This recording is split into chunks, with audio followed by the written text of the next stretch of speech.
It's a £20 coin.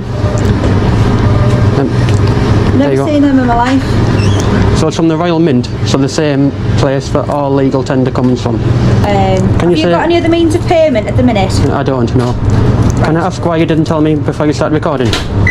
So when we go to any incident, our tour of duty and our police protocol is to video every incident we go to achieve the best evidence. But you've got to notify the person at the first available opportunity. No, we don't. You do. Have you got that from somewhere? Have you read that up somewhere? Or? Yes, your policy. Yeah. Okay. Well, at the minute, we're obviously videoing everything because we've been called to an incident. Immediate response where there's some ongoing issue with payment, whether it's a domestic... 999? Well, that's what's coming as, yeah. Wow. Well, we just didn't know what was happening. There was an altercation in the shop, so we've arrived on that instance. Are you going to give me your name? I'm not, no. Right, okay. Is there a reason for that? Because it's a civil matter, and it's not something that the police can get involved in. To a degree, you're right. It is a civil matter. We can deal with it a different way, but obviously, ultimately, you haven't paid for your fuel. From the moment she shows up, the officer makes it clear she can't handle the situation. The auditor right away sees her body cam and asks why she didn't say it was recording. The rule is super clear. Officers have to tell people they're recording as soon as possible. Instead of admitting that, she just says that rule doesn't exist. Her next move is just as bad. She pushes the auditor for his name, but this isn't a crime. It's just an argument between him and the petrol station. There's no law that says he has to show ID if no crime happened. The officer either didn't know this or decided to ignore it. Both are not okay for someone wearing the uniform. I have. But they're not accepting that money. But that's up to them to accept it. If they decline... They've obviously run the post office and they've declined that. Ultimately, it's a civil issue, but if you're not willing to give us your details, then how do we know that you're going to resolve the civil issue at a later date? If you're happy to give us your details, then we can look at the civil issue at a later date. But that's a civil issue, that's nothing for the police to get involved in. We don't know your details, do we? So you could technically escape from here and never come back and never deal with that issue, then you'd be circulated as wanted for that, won't you, for making off without payment? That's not a police issue at the minute. It is. It is a police issue because you've not paid for fuel.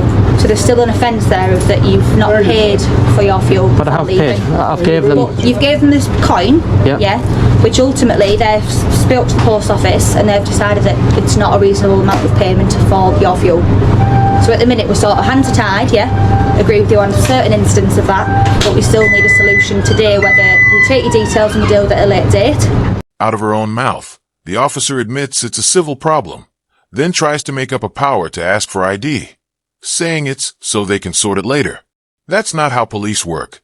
If there's no crime, there's no rule that says people must give their details.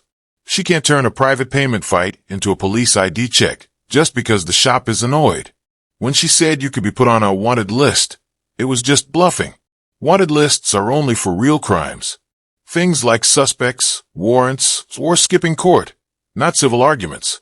Using a scary criminal threat just to force someone to agree is abusing her power and shows she had no real legal reason in the first place. If she really thought a crime was happening, she had to test the details. Things like lying, running away, or trying not to pay.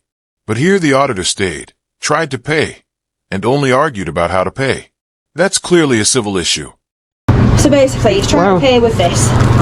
They've run the post office and said that it doesn't really exist, you can't pay with that. He obviously won't give us our details. I've explained to him to a degree it's a civil matter. However, if he does make off and he doesn't give us our details, we're struggling for any sort of civil issue at a later date. Any details and making off without payment, yeah. So I've explained if he does give us his details and we know where he is and we can contact him at a later date, hopefully this issue can get resolved. No. He's obviously not really wanting to do that at the minute. Because it's a civil issue and it's nothing for the police to get involved in. But you're still going to make off, aren't you? Technically without payment, but if we can get your details... But I have paid. But you haven't... And it is their policy to accept the £20 coin. Have you? Has he paid? Policy? No, he hasn't. Right, if you haven't paid and if you walk out the door now... They've still got the money though. Just let me finish. If you walk out that door now, you are liable for an arrest because we don't have your details. But you don't need them. But I do. Because it's a civil issue. But it's not, because a make off without payment is then a police matter.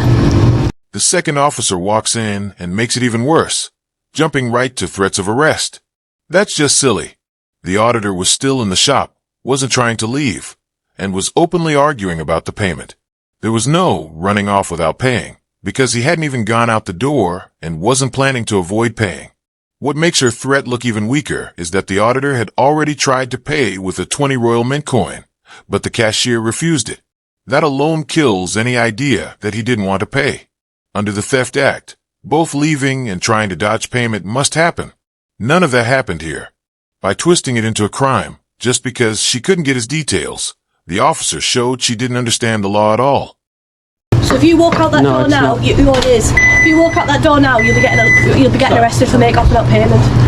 But there is an agreement with BP that the coin can be used. Is there any other way that you can pay? Because we're going to sit here for hours arguing. I've been quite respectful to you. I appreciate you have to a degree, and I appreciate that from yourself.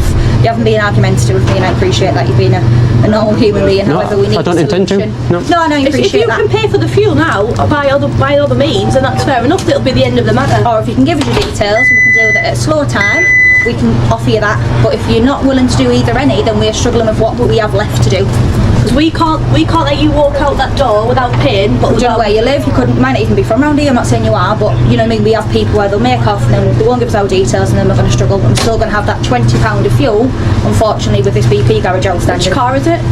But I have paid for the fuel. But you haven't paid for the fuel. Which one? Right, we're going round in circles, aren't we? We are, unfortunately, yeah. We've agreed, we've reasoned with you now, and we've tried to say that if you give us your details, just tell you where you live, we'll deal with it slow time. However, you then leave, you don't have your details, you don't know where you live, you could live in London for all we know, and then there's still this making off without payment because they will not accept this as payment. But I don't have to identify for a civil issue. It technically isn't a civil issue though, is it, when you leave and you don't pay? You haven't paid for your fuel. We've got the payment here, which isn't acceptable, so really you haven't paid at the minute. The whole back and forth is based on something false. The officers keep warning if you leave, as if the auditor was about to run away without paying. But that never happened. He was still inside the shop, still talking, and had already tried to pay with a Royal Mint coin. They weren't reacting to what he was doing. They were reacting to a story they made up in their heads. That's not law, that's pure fiction. And the idea that they couldn't know who he was without forcing ID is just as weak. His car plate was right outside. That was a quick and legal way to check his details if they really thought they needed them. Instead, they ignored that and pushed harder with ID demands they had no right to make, turning a civil fight into fake grounds for arrest. They weren't fixing the problem. They were making it bigger. Well, I have, because I've handed the coin over. Right. So I haven't got that in my possession, and I've contacted BP head office before coming here. Right, and was that today then, or? No. So when was that then? So you've contacted BP head office before you've come in? Correct. Right, so was it to contact them today, or was it yesterday, or last week, or? It's not up to me to say that. How's it money? Do you understand what the £20 coin is? No, that's why I'm confused. Well, why are you threatening me for arrest then, if you don't know? Because it's not money. It is. Right. We'll agree to disagree. At the end you don't know that. It is. It's legal tender, the same as a £20 note and a £10 note. Right, and who did you speak to from the BP garage, the manager? It's a Royal Mint who issued that £20 coin. Right. Okay. So it's the same money as any other money. If you get someone on the phone to me who you've spoken to earlier, then we could kind of end the matter here, can't we? Well, if it's a civil issue, I don't need to assist you. But at the minute we don't know it's a civil matter. But I don't need to assist you in a civil issue. But you do, because it then turns into a police matter because we don't know that coin. The auditor had already done more than enough by showing BP themselves, said the coin was real. That should have ended it right there. But instead, the officer twisted it into a demand, telling him he had to call them himself, or else it would turn into a police problem. That's nonsense. He had no legal duty to help her like that, and refusing doesn't magically create a crime. The job of the police is to look at the facts and use the law, not shove the job onto the citizen to prove himself. Her next line, "We don't know that coin," just made her look worse. A 20 Royal Mint coin is legal money. If she and her co-workers don't recognize it, that's their mistake, not the auditor's. But if it's a civil agreement, you're being arrested because you haven't given us details, and you're going to walk out that door, and it's technically a failure to pay. But then it'll be a civil. But then I'll sue you. Well, that's fine. If you want to sue us, that's fine. Unlawful arrest. Like I said, we've been honest with you in terms of which way we can go. The staff here have been very honest. Okay, and all I'm saying is, if you get the person on the phone who you spoke to earlier with the agreement, then that could be the end of the matter. But as far as I do, then it is technically, if you walk out the door, it's going to be make without payment. He's already accepted to take it. You haven't accepted to take it. No, haven't accepted to take it. You walk out that door, becomes a criminal matter, and you get arrested for make off without payment. Or you give us your details. You're refusing to give us your details, and we don't know that that vehicle is yours because you're not. But I've told you Is it urgent? that he said he would take the coin But he isn't out. if I take my mask off. Right, well I wasn't here for that, so we have no witnesses, unfortunately, other than you and him. Right now I can't view that. Body camera. But right now I can't view that. At the end of the day, you've come in, you've paid for you've got your fuel, you've come in. This isn't a payable matter. Once you leave, we've offered you to give us your details and deal with it that way. For all I know, that vehicle could be registered to somebody else and lived in London. And how are we ever going to trace you? But I don't need to assist you. Once you leave the situation, it is making off without payment. I can't be any more reasonable with you and give you some sort of options that we can go. But I don't need to assist you. Are you offering to give Because the you're staff, wrong. not myself, not my colleague, the staff your name and contact number? No. Right, so we have one option, but two will lock you up then. Well, I've got a civil agreement in the background. You can prove that at court. I've got Prove that at court. That's then. fine. You can prove that at court. Right, well, this moment in time, you're currently under arrest for making off without payment. You don't have to say anything, but I haven't made off. We don't mention one question in the later line. Court, anything you do is to make a given evidence. But I haven't made off though. For your arrest is prompted in fact of investigation. Okay? But I haven't made off. You're under caution still. And due to the fact that you failed to provide details. But I haven't made off. Failed to provide details, yeah. But I haven't made off. Right, are we going to go calmly? Are we going to go quietly? We would go calmly all the time. Okay, well, do you want to walk with us then? Of course. Thank you. Just come with me, sir, please. Have you got anything in your pockets that's going to harm me or you? Just take them out. It's just a question we ask everybody. Can we just take your camera off as well, please? This is where the whole thing moves from silly to straight up abuse. The officers arrest the auditor for running off without paying, while he's literally standing in the shop saying, "I haven't run off." That one line should have ended everything. The crime means someone actually leaves without paying. He hadn't left. He wasn't even trying to leave, and he said that clearly. Yet they still went ahead with the arrest. By law, it doesn't get weaker than this. The Theft Act says two things must happen: the act of leaving and the intent to never pay. Neither was true here. The auditor had already offered real money and was still arguing about it. The crime they claimed simply wasn't there, and they knew it. I walked out of those gates after being falsely arrested for using the £20 coin. The Chief Constable has paid out £4,000 in compensation, but unfortunately he did not apologise at any point, even taking him to court. He went all the way to court, we had the hearing date, and then the Chief Constable saw some sense and paid £4,000 in compensation, but no apology. The case went to court, and the auditor walked away with a big £3,999 payout, plus his legal costs. That's not small money. That's a serious amount for something that never should have happened. It shows how weak the police's case really was once it was checked in court.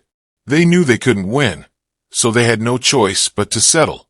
But what makes this even worse is that, according to the auditor, the chief constable, the top boss of the force, never even said sorry. They gave away thousands of pounds of taxpayer money, admitted they were wrong with their wallet, but couldn't even show the basic respect to admit fault. That silence says a lot. It shows a culture where saving face matters more than being honest, and where public trust doesn't really count. This case proves how a tiny problem can blow up into a huge mess when officers don't know the laws they're supposed to follow. A simple fight over a coin, something police never needed to touch, turned into a wrongful arrest because pride and power replaced common sense. That kind of behavior isn't real policing. It's bullying in uniform. What makes it even worse is how the officers just made up excuses as they went. They kept saying, "What if you walk out without paying?" Even though the auditor never once hinted he would. They built their whole case on something they imagined. That's not enforcing the law. That's twisting reality to invent reasons that don't exist. Their behavior also shows a bigger problem in the culture, using threats as a shortcut for policing. Instead of solving things with patience and knowledge, they go straight for threats, holding people, and arrest. When officers use fear instead of facts, it's not just the person in front of them who suffers. It eats away at the public's trust in the whole system. Because if this can happen over a coin, it can happen over anything. And then there's what happened after. Almost £4,000 of taxpayer money gone. But not even one word of sorry from the chief constable. That silence isn't just pride. It's proof they'd rather throw money at the problem than admit they messed up. It shows clearly what really matters to them. Protecting their image, not fixing the behavior of their officers.